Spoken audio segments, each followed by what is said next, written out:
Career junction के YouTube channel पर एक बार फिर से आपका स्वागत है। जैसा कि पिछली वीडियो में हमने वर्णमाला की चर्चा की थी और वर्णमाला में हमने आपको पढ़ाया था स्वर के बारे में। आज हम चर्चा करते हैं वर्णमाला के पार्ट 2 की, व्यंजन की चर्चा करते हैं। जैसा कि अगर व्यंजन की चर्चा करेंगे हम तो व्यंजन में काफ़ी इंपॉर्टेंट क्वेश्चन पूछे जाते हैं, उनकी चर्चा आज हम करेंगे। और जस्ट तीसरा वीडियो जब हम बनाएंगे तो उसमें कुछ स्वर और व्यंजन से रिलेटेड जो क्वेश्चन होंगे उनके बारे में हम चर्चा करते हैं। तो चलिए आज हम चर्चा करते हैं आज वर्णमाला पार्ट 2 की, अर्थात व्यंजन की आज हम चर्चा करते हैं। तो देखिए व्यंजन क्या है। तो जब सबसे पहले जो व्यंजन का स्वरूप है, हम कह सकते हैं कि जो पूछा जाए आपसे कि व्यंजन की संख्या कितनी होती है, तो व्यंजन आप बताएंगे कि व्यंजन की संख्या 33 होती है। और व्यंजन वह वर्ण होते हैं जो स्वरों की सहायता से बोले जाते हैं, जो स्वरों की सहायता से बोले जाते हैं। किसकी सहायता से? स्वरों की सहायता से बोले जाते हैं, उन्हें हम कहते हैं व्यंजन कहते हैं। स्वरों की सहायता से बोले जाते हैं, स्वरों की सहायता से बोले जाते हैं, उन्हें हम व्यंजन वर्ण कहते हैं। और यहीं से देखा जाए तो व्यंजन का जो स्वरूप होता है वो 3 भागों में विभाजित हो जाता है। कितने भागों में? 3 भागों में विभाजित हो जाता है। जो सबसे पहला जो व्यंजन होता है वो आपका होता है स्पर्श व्यंजन। कौन सा व्यंजन होता है? स्पर्श व्यंजन होता है। जो दूसरा जो होगा उसे हम अंतःस्थ व्यंजन के नाम से जानते हैं, उसे हम अंतःस्थ व्यंजन के नाम से जानते हैं। अगला जो स्वरूप है तीसरा है हमारा ऊष्म व्यंजन। तीसरा है ऊष्म व्यंजन। अब कह सकते हैं कि व्यंजन को कितने भागों में विभाजित किया गया है? 3 भागों में। सबसे पहले स्पर्श व्यंजन, दूसरा है अंतःस्थ व्यंजन, और जो तीसरा व्यंजन है उसे हम ऊष्म व्यंजन कहते हैं। आज हम चर्चा करते हैं स्पर्श व्यंजन की। आपसे अगर क्वेश्चन पूछा जाता है कि स्पर्श व्यंजन की संख्या कितनी होती है, तो स्पर्श व्यंजन की संख्या 25 होती है। यहीं से अगर पूछा जाए परिभाषा के स्पर्श व्यंजन की क्या होती है, तो कह सकते हैं कि ऐसे वर्ण, ऐसी व्यंजन ध्वनियाँ जिनके उच्चारण में प्राणवायु मुख के आंतरिक भाग कंठ, ओष्ठ, मूर्धा, तालु, दंत आदि उच्चारण स्थानों को स्पर्श करती है, तो उन्हीं वर्णों को हम स्पर्श व्यंजन कहते हैं। और स्पर्श व्यंजन की संख्या 25 होती है। और इन्हीं स्पर्श व्यंजनों को हम 5 वर्गों में विभाजित कर देते हैं। इन्हीं स्पर्श व्यंजनों को हम 5 वर्गों में विभाजित कर देते हैं। जो सबसे पहला वर्ग होगा उसे हम का वर्ग कहते हैं, जो दूसरा होगा उसे हम चा वर्ग कहेंगे, जो तीसरा होगा उसे हम टा वर्ग कहते हैं, और जो चौथा होगा उसे हम ता वर्ग कहेंगे, और जो 5वां होगा उसे हम पा वर्ग कहते हैं। का वर्ग में जो वर्ण है उनकी संख्या 5 है, अर्थात का है, खा है, गा है, घा है और अंगा। ये आपके 5 वर्ण हैं का वर्ग में। चा वर्ग में आपके हैं चा है, छा है, जा है, झा है और या है। और टा वर्ग में आपके टा है, ठा है, डा है, ढा है और ड़ा है। और ता वर्ग आपका होगा ता, था, दा, धा और ना। और जो पा वर्ग होगा इसमें आपके 5 वर्ण पा, फा, बा, भा और मा। ये आपके हैं स्पर्श व्यंजन। अर्थात कह सकते हैं कि जो इनका उच्चारण होता है वो मुख के आंतरिक भाग अर्थात कंठताल, मूर्धा, दंतोष्ठ आदि उच्चारण स्थानों से होता है। तो हम कह सकते हैं का वर्ग का उच्चारण स्थान जो होता है वो आपका होता है कंठ होता है, और जो चा वर्ग होता है उसका उच्चारण स्थान ताल होता है। इसे ही हम तालव्य व्यंजन के नाम से जानते हैं। इसे हम तालव्य व्यंजन के नाम से जानते हैं। जो टा वर्ग है इसका उच्चारण स्थान मूर्धा होता है। इसका उच्चारण स्थान मूर्धा, अर्थात इसे हम मूर्धन्य व्यंजन के नाम से जानते हैं। और जो ता वर्ग होगा इसका उच्चारण स्थान होगा दंती, और जो पा वर्ग होगा इसका उच्चारण स्थान होगा आपका ओष्ठ। देखिएगा, हम कैसे कह सकते हैं कि इनका उच्चारण स्थान कंठ है। इसमें जो हमारी प्राणवायु होती है, या इसमें जो प्राणवायु होती है वो कंठ को स्पर्श करती है, इसीलिए इसे हम कह सकते हैं इसका उच्चारण स्थान कंठ। और इसमें जिह्वा ताल को स्पर्श करती है, इसीलिए इसे तालव्य व्यंजन कहते हैं। और इसमें जिह्वा मूर्धा की तरफ अर्थात ऊपर उठती है, या जिह्वा में घूर्णन होता है, अर्थात इसे हम मूर्धन्य व्यंजन के नाम से जानते हैं। और दंत जो होता है इसमें जिह्वा दांत को स्पर्श करती है, इसीलिए इसे हम दंत व्यंजन कहते हैं। और ओष्ठ व्यंजन में दोनों ओठ आपस में मिलने के कारण इन्हें हम ओष्ठ व्यंजन कहते हैं। तो ये हमारे स्पर्श व्यंजन होते हैं। स्पर्श व्यंजनों की संख्या 25 होती है। और यहीं से जो ये प्रत्येक वर्ग के जो अंतिम पंचमा अक्षर हैं, जो प्रत्येक वर्ग के अंतिम पंचमा अक्षर हैं, इन्हें हम नासिक ध्वनियाँ कहते हैं। इन्हें हम नासिक ध्वनियाँ कहते हैं। इन्हें हम नासिक ध्वनियाँ कहते हैं, या इन्हें हम अनुनासिक ध्वनियाँ भी कह सकते हैं। इन्हें हम अनुनासिक ध्वनि भी कहते हैं। अनुनासिक ध्वनि और नासिक। देखा जाए तो यहीं से क्वेश्चन स्पर्श व्यंजन से और पूछा जाता है। जब आपसे पूछा जाए कि मूल स्पर्श व्यंजन, ये तो आपके हैं स्पर्श व्यंजनों की संख्या, ये आपके हैं स्पर्श व्यंजनों की संख्या, ये आपकी है स्पर्श व्यंजनों की संख्या। और जब आपसे पूछा जाए मूल स्पर्श व्यंजन, जब आपसे पूछा जाए मूल स्पर्श व्यंजन, मूल स्पर्श व्यंजन अगर आपसे पूछा जाए तो आप इनकी संख्या बताएंगे 16। मूल स्पर्श व्यंजन की संख्या आप बताएंगे 16। अर्थात देखा जाए तो यहाँ से ये पंचमा अक्षर जो होते हैं इन्हें हम मूल स्पर्श व्यंजन में नहीं रखते हैं। और जो ये चा के ये 4 वर्ण जो होते हैं इन्हें हम स्पर्श संघर्षी कहते हैं। इन्हें हम स्पर्श संघर्षी कहते हैं। इन चारों को हम स्पर्श संघर्षी कहते हैं, इसीलिए इन्हें भी मूल स्पर्श में नहीं रखा जाता है। तो 5 ये होते हैं और 4 ये होते हैं। अर्थात 25 से अगर हम 9 निकाल देते हैं, 5 और 4 ये 9 है, और अगर 25 से हम 9 निकाल देते हैं तो 16। संख्या कितनी बचती है? 16 बचती है। अर्थात यही हमारे क्या है? मूल स्पर्श व्यंजन। और जब भी कभी पूछा जाए कि स्पर्श संघर्षी व्यंजन क्या होते हैं तो चा वर्ग वर्ण वाले वर्णों को कहा जाता है स्पर्श संघर्षी व्यंजन कहा जाता है। तो आगे चलते हैं। तो आप जान गए कि स्पर्श व्यंजनों की संख्या कितनी होती है? 25, और मूल स्पर्श व्यंजन की संख्या होती है 16। यहीं से अगला जो क्वेश्चन बनता है, यहीं से हमने बताया था कि एक क्वेश्चन ये पूछा जाता है कि ये अंतिम पंचमा अक्षर हैं, ये अंतिम पंचमा अक्षर हैं, और इन अंतिम पंचमा अक्षर को अनुस्वार नाम दिया गया है। कौन सा नाम दिया गया है? अनुस्वार। तो बाबू श्याम सुंदर दास ने, बाबू श्याम सुंदर दास ने पंचमा अक्षर को अनुस्वार नाम दिया है। पंचमा अक्षर को अनुस्वार नाम दिया है।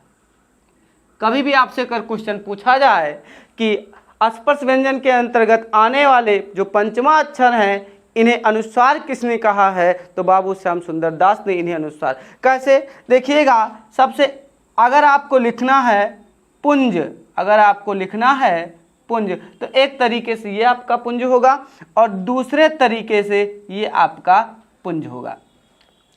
तो देखा जाए तो ये जो इया है ये यहाँ पर अनुस्वार में परिवर्तित हो गया है। तो वही कहा है बाबू श्याम सुंदर दास ने कि पंचमा अक्षर को हम अनुस्वार भी कह सकते हैं। यहाँ से देखा जाए तो दूसरा जो कभी लिखा जाता है, जैसे एक शब्द लिखा जाता है कंगन, एक लिखा जाता है कंगन लिखा जाता है।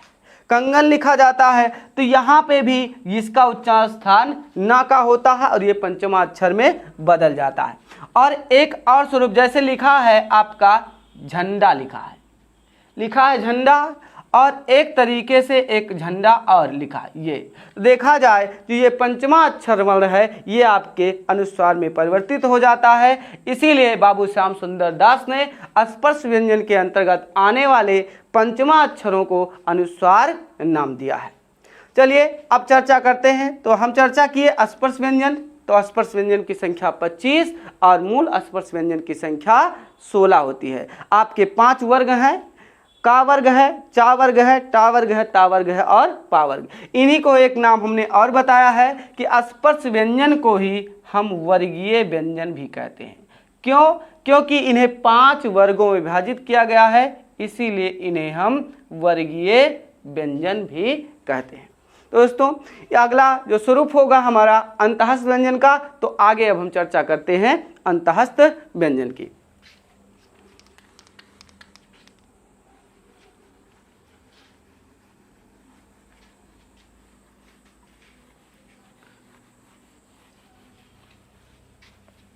चलिए चर्चा करते हैं हम अंतःस्थ व्यंजन की। देखिए अंतःस्थ का जो स्वरूप होता है अंतः प्लस अस्थ, अंतः प्लस अस्थ। अंतः का मतलब होता है आंतरिक, अंतः का मतलब होता है आंतरिक और अस्थ का मतलब होता है स्थित। अंतः का मतलब होता है आंतरिक और अस्थ का मतलब होता है स्थित। हम कह सकते हैं परिभाषा कि ऐसी ध्वनियाँ जिनका उच्चारण मुख के आंतरिक भाग से होता है, या हम कह सकते हैं ऐसी ध्वनियाँ जिनके उच्चारण में जो प्राणवायु होती है वो मुख के आंतरिक भाग को स्पर्श करती है, इसीलिए इसे हम अंतःस्थ व्यंजन कहते हैं। और अंतःस्थ व्यंजन की संख्या आपकी 4 होती है। कितनी होती है? 4 होती है। तो जो सबसे पहला अंतःस्थ व्यंजन होता है वो आपका होता है या, आपका या होता है, दूसरा होता है वा और रा और ला। या होता है, वा होता है, रा और ला। इसका सीक्वेंस हमने इसलिए अलग अलग लिख दिया है क्योंकि हमको दिखाना है या और वा का, या और वा जो होते हैं इन्हें हम अर्धस्वर भी कहते हैं, इन्हें हम अर्धस्वर कहते हैं। और जो रा का स्वरूप होता है, जो रा का स्वरूप होता है इसे हम प्रकंपी व्यंजन कहते हैं, इसे हम प्रकंपी व्यंजन कहते हैं, इसे हम प्रकंपी व्यंजन कहते हैं। और जो ला का स्वरूप होता है, और जो ला का स्वरूप होता है इसे हम पार्श्विक व्यंजन कहते हैं, इसे हम पार्श्विक व्यंजन कहते हैं। कभी कभी यहाँ से क्वेश्चन पूछा जाता है आपका प्रकंपी व्यंजन, यहीं पर पूछा जाता है लुंठित व्यंजन, यहीं पर इनका एक नाम होता है लुंठित व्यंजन। कौन सा व्यंजन होता है? लुंठित व्यंजन। क्यों? क्योंकि इनके उच्चारण में जो हमारी जिह्वा होती है वो घूर्णन करती है, इसीलिए इसे हम लुंठित व्यंजन भी कहते हैं। तो या अर्धस्वर है, वा अर्धस्वर है, और रा को प्रकंपी व्यंजन कहते हैं और लुंठित व्यंजन कहते हैं, और ला को हम कहते हैं पार्श्विक व्यंजन। चलिए चर्चा करते हैं। अगर यहाँ से इनका उच्चारण स्थान पूछा जाए, यहाँ से इनका उच्चारण स्थान पूछा जाए तो हम कह सकते हैं या का उच्चारण स्थान ताल होता है, या का उच्चारण स्थान ताल होता है, क्योंकि इनके उच्चारण में जो हमारी जिह्वा होती है वो ताल को स्पर्श करती है। और वा का उच्चारण स्थान होता है दंतोष्ठ, वा का उच्चारण होता है दंतोष्ठ। अब संस्कृत में पढ़ेंगे, इसका सूत्र होता है वकारस्य दंतोष्ठ हो, वकारस्य दंतोष्ठ हो, इसीलिए इसका उच्चारण स्थान दंत होता है। और जो रा का उच्चारण स्थान होता है, जो रा का उच्चारण स्थान होता है वो आपका होता है मूर्धा, क्योंकि हमने बताया इसके उच्चारण में जो हमारी जिह्वा होती है वो घूर्णन करती है, इसीलिए इसका उच्चारण स्थान मूर्धा होता है। और ला पार्श्विक व्यंजन है, इसका उच्चारण स्थान होता है दंत। क्या होता है? दंत। तो ये आपके ये आपके अंतःस्थ व्यंजन है, और अंतःस्थ व्यंजन की संख्या 4 होती है, या, वा, रा और ला। या वा हमारे क्या है? अर्धस्वर है। रा हमारा क्या है, प्रकंपी व्यंजन है और लुंठित व्यंजन है, और जो ला हमारा है वो पार्श्विक व्यंजन है। ये आपके अंतःस्थ व्यंजन होते हैं। अब हम चर्चा करते हैं ऊष्म व्यंजन की। अब हम चर्चा करते हैं ऊष्म। ऊष्म का मतलब ही होता है गर्म। ऊष्म का मतलब ही होता है गर्म, या आप कह सकते हैं ऊष्म का मतलब उष्मा से। उष्मा से हम कह सकते हैं कि ऐसी ध्वनियाँ जिनके उच्चारण में जो प्राणवायु होती है वो गर्म निकलती है। कैसी निकलती है, गर्म। तो इसीलिए इन्हें ऊष्म व्यंजन कहा जाता है। और ऊष्म व्यंजन की संख्या 4 होती है। कितनी होती है, 4 होती है। ऊष्म व्यंजन की संख्या 4। सा, खष्टी सा और हा, इन्हें ही हम ऊष्म व्यंजन कहते हैं। देखा जाए तो जो सा का स्वरूप है इसे हम तालव्य भी कहते हैं। इसका उच्चारण स्थान क्या होता है, तालव्य होता है। और खष्टी सा का उच्चारण स्थान मूर्धा होता है। क्या होता है, मूर्धा होता है। और जो सा का उच्चारण स्थान होता है उसे हम दंत। कभी पूछा जाए कि सा का उच्चारण स्थान क्या होगा, तो दंत होगा। और हा का उच्चारण स्थान होगा आपका कंठ होगा। क्योंकि आप पढ़ेंगे अकु विसर्जनीयाम कंठा से, अकु विसर्जनीयाम कंठा से आपको मिलेगा हा का उच्चारण स्थान कंठ। देखा जाए तो इसे काकल्य वर्ण भी कहा जाता है। इसे काकल्य वर्ण भी कहा जाता है। हा को ही काकल्य वर्ण कहा जाता है और हा को ही अलिजिह्वा वर्ण भी कहा जाता है। अलिजिह्वा वर्ण भी कहा जाता है। कभी कभी क्वेश्चन पूछा जाता है अलिजिह्वा वर्ण भी कहा जाता हा को। तो ये आपके ऊष्म व्यंजन है। इनकी संख्या आपकी 4 है। सा है, खष्टी सा है और दंती सा है और हा, ये आपके हैं ऊष्म व्यंजन। और ऊष्म व्यंजनों की संख्या 4 है। तो ये आपके व्यंजन का स्वरूप था। और व्यंजन प्रमुख रूप से 3 प्रकार के होते हैं। सबसे पहला हमने चर्चा की स्पर्श व्यंजन की, और दूसरी चर्चा हमने की है अंतःस्थ व्यंजन की, और अगला जो व्यंजन का पार्ट आपका है उसे हम उस व्यंजन के नाम से जानते हैं। चलिए आगे बढ़ते हैं। यहाँ से आपके क्वेश्चन भी पूछे जाते हैं, काफ़ी क्वेश्चन पूछे जाते हैं। कभी भी काकल्य वर्ण भी पूछा जाता है, अलिजिह्वा वर्ण भी पूछा जाता है। तो यहाँ से आपके मूर्धा अधिकतर पूछा जाता है ये। तो यहाँ से देखा जाए, आगे बढ़ते हैं तो हमने अब चर्चा कर ली 33 की चर्चा कर ली है। और हमने आपको रेशियो बताया है 33 + 4 और +2 का। 33 + 4 2 का, अर्थात 33 तो ये मूल व्यंजन है। 33 ये आपकी क्या है, मूल व्यंजन है। क्वेश्चन पूछा जाता है कि मूल व्यंजन की संख्या कितनी होती है, तो भी आप बताएंगे 33। और व्यंजनों की संख्या भी पूछी जाएगी तो आप भी बताएंगे 33। लेकिन कभी कभी कुल व्यंजनों की संख्या पूछी जाती है, तब वहाँ पर आपको ऑप्शन देखना होता है। अगर 33 + 4 + 2 का रेशियो होता है, अर्थात 33 4 37 2 39 का जो स्वरूप मिलता है, कभी भी मिले तो कुल व्यंजनों की संख्या आप 39 लगाइएगा। और नहीं तो व्यंजन की संख्या आपकी 33 है और मूल व्यंजन की संख्या आपकी 33 है। चलिए चर्चा करते हैं 4 की। ये अगले जो 4 हैं इन्हें हम संयुक्त व्यंजन कहते हैं। इन्हें हम क्या कहते हैं, संयुक्त व्यंजन। और संयुक्त व्यंजन की चर्चा करते हैं।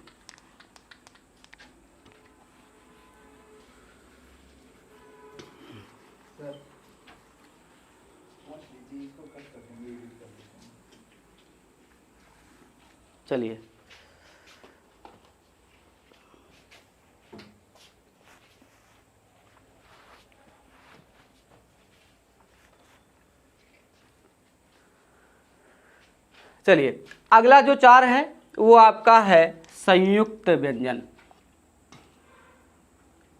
अगला जो स्वरूप है संयुक्त व्यंजन। यहाँ से देखिएगा क्वेश्चन कई तरीके से पूछे जाते हैं।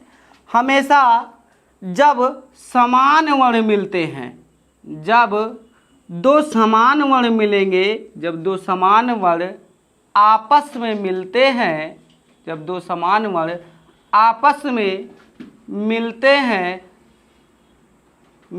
हैं तो उनका रूप दीर्घ हो जाता है। तो उनका रूप दीर्घ हो जाता है। क्या हो जाता है, दीर्घ। एक बात ध्यान रखने वाली है कि दो समान वर्ण जब आपस में मिलते हैं तो उनका रूप दीर्घ होता है, उनका रूप कभी भी संयुक्त नहीं होता है जब तक दो असमान वर्ण आपस में ना मिले। तो ये संयुक्त व्यंजन की जो परिभाषा आपकी होगी, कह सकते हैं हम दो असमान वर्ण, कह सकते हैं दो असमान वर्ण जब आपस में मिलते हैं, जब आपस में मिलते हैं, जब आपस में मिलते हैं तो उनका रूप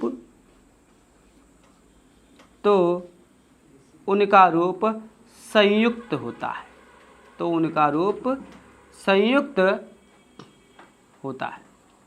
ना कि समान वर्ण मिलने से संयुक्त होगा, जब समान मिलेंगे तो उनका रूप क्या होगा, दीर्घ होगा, और जब असमान मिलेंगे तो उनका रूप क्या होगा, संयुक्त होगा। जैसे संयुक्त व्यंजन की संख्या हमने आपको बताया है कि 4 होते हैं। सबसे पहला जो होगा संयुक्त आपका हो जाएगा छा होगा, त्रा होगा और ज्ञा होगा, और जो अगला होगा उसे हम स्रा। कभी कभी देखिएगा शुद्ध रूप में आपको जो स्रा का जो स्वरूप मिलता है वो आपका यही होता है, स्रा का स्वरूप। तो देखिएगा जो छा है ये संयुक्त व्यंजन, तो दो असमान मिलते हैं, दो असमान मिलते हैं, अर्थात का और प्लस खष्टी सा, का प्लस खष्टी सा के मिलने से आपका क्या बनता है, छा मिलता है। कह सकते दो असमान है तो संयुक्त रूप बनेगा, और जो त्रा होगा उसमें ता और रा मिलते हैं तो त्रा बनता है, और जब जा और इया मिलते हैं तो उनका रूप ज्ञा बनता है, और जब सा और फिर रा आपस में मिलते हैं तो इनका रूप स्रा। कभी कभी आप देखते हैं जब एक तरीके से इसकी कंडीशन और बन सकती है, लेकिन हमेशा संयुक्त तो दो दिखाइएगा, आप दो दिखाइएगा, लेकिन कभी कभी देखते हैं तो का खष्टी सा, जब कभी भी विस्तारित रूप पूछता है तो का खष्टी सा और आ से इसका स्वरूप कहीं कहीं पर मिलता है। कहीं कहीं पर इसका भी स्वरूप आपको मिल सकता है। जब कभी भी विस्तारित रूप पूछा जाएगा तो इनका भी एक स्वरूप ये होगा, ता रा और एक स्वर का होगा।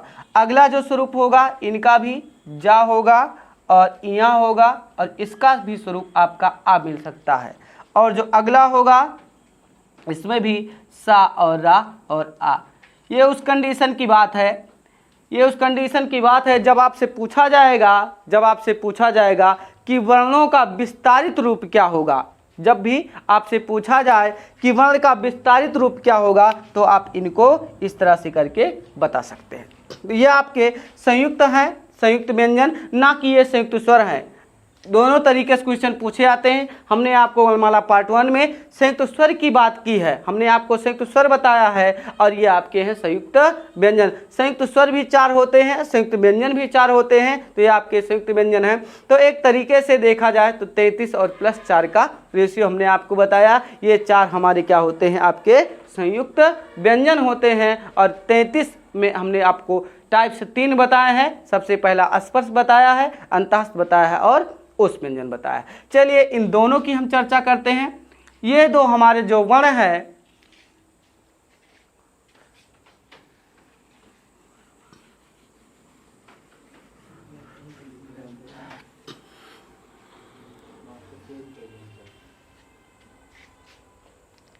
देखिए ये जो दो स्वरूप हैं इनकी चर्चा हम करते हैं। ये आपके उत्क्षिप्त व्यंजन कहलाते हैं, इन्हें हम उत्क्षिप्त व्यंजन कहते हैं। इनका एक नाम और है उत्क्षिप्त के अलावा इन्हें हम द्विगुणी व्यंजन भी कहते हैं। इन्हें हम द्विगुणी व्यंजन कहते हैं। कौन सा व्यंजन कहते हैं, द्विगुणी व्यंजन कहते हैं। तो देखा जाए हमने बताया था कि ये उस तरह के होते हैं कि जिसकी खाते हैं उसकी गाते हैं। और अर्थात देखा जाए तो एक कहावत है, धोबी का कुत्ता न घर का न घाट का। ये जिसकी खाते उसी गाते हैं। जैसे हमने पहले बताया कि ये स्वर के साथ भी मिलते हैं तो स्वर वाली, और व्यंजन के साथ मिलते हैं तो व्यंजन वाली करते हैं, इसीलिए इन्हें हम द्विगुणी व्यंजन भी कहते हैं और इनकी संख्या 2 होती है। देखिएगा, रा है और रा है, इन्हें डा ढा नहीं पढ़ा जाता, इन्हें रा और रा कहा जाता है।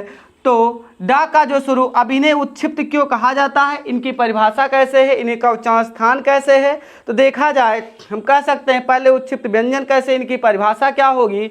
इनकी परिभाषा ये होगी, देखा जाए कि इनका जो उच्चारण होता है, इसमें जो प्राणवायु जब निकलती है तो जिह्वा झटके के साथ ऊपर जाती है, जिह्वा झटके के साथ ऊपर जाती है और ताल में घर्षण करके फिर झटके के साथ नीचे आ जाती है, इसीलिए इन्हें हम उत्क्षिप्त व्यंजन भी कहते हैं। और उत्क्षिप्त व्यंजनों की संख्या कितनी होती है, 2 होती है।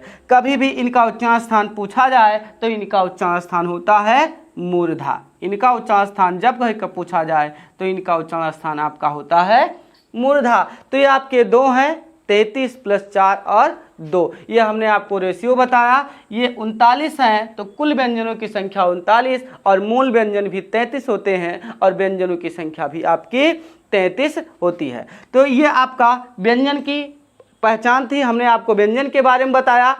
अब हम अगली चर्चा आपको नेक्स्ट वीडियो में करेंगे और उसमें हम बताएंगे पूरी वर्णमाला का विभाजन। अभी हमें आपको पढ़ाना है, अल्पप्राण पढ़ाना है, महाप्राण पढ़ाना है, अघोष पढ़ाना है और सघोष पढ़ाना है। तो अगली वीडियो में हम अल्पप्राण, महाप्राण और सघोष और अघोष लेके आते हैं। तब तक के लिए धन्यवाद।